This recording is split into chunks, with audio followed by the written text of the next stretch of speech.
sebagai umat Islam, maruah agama ini mesti dipertahankan, ia wajib.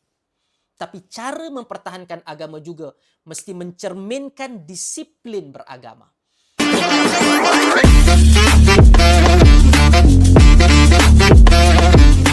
Assalamualaikum warahmatullahi wabarakatuh. Sahabat-sahabat yang saya hormati sekalian.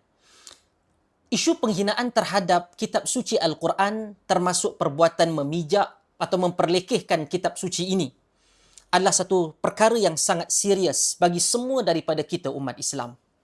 Saya ingin tegaskan daripada awal perbincangan kita kali ini, menghina Al-Quran adalah satu jenayah yang tidak boleh dipandang ringan dan perlu untuk ditindaklanjuti dengan setegas-tegasnya. Sebagai umat Islam, Al-Quran bukan sahaja sebuah buku.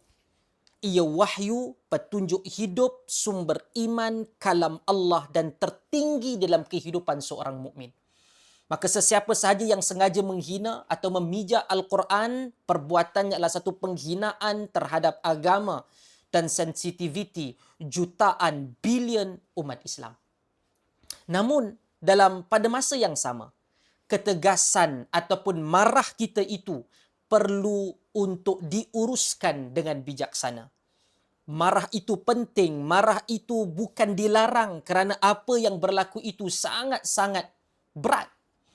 Malah mungkin tanda keimanan seseorang dalam hal ini dia marah tatkala Al-Quran itu dihina. Dan kemarahan itu perlu diuruskan dengan sebaik mungkin agar natijahnya bukan ianya sekadar marah, tetapi dalam waktu yang sama ia mampu untuk memberikan satu natijah yang lebih baik. Dalam waktu yang sama, ketegasan kerajaan dalam isu ini juga penting. Undang-undang mesti ditegakkan. Siasatan mesti dijalankan secara menyeluruh, profesional. Dan tindakan mesti diambil mengikut lunas undang-undang yang sedia ada. Dan itu prinsip negara hukum yang kita semua persetujui dan angkat. Tetapi ketegasan tidak bermaksud kita perlu untuk bertindak dengan emosi yang melulu, dan itu kadang-kadang kita nampak dalam siri-siri isu-isu yang panas ini muncul.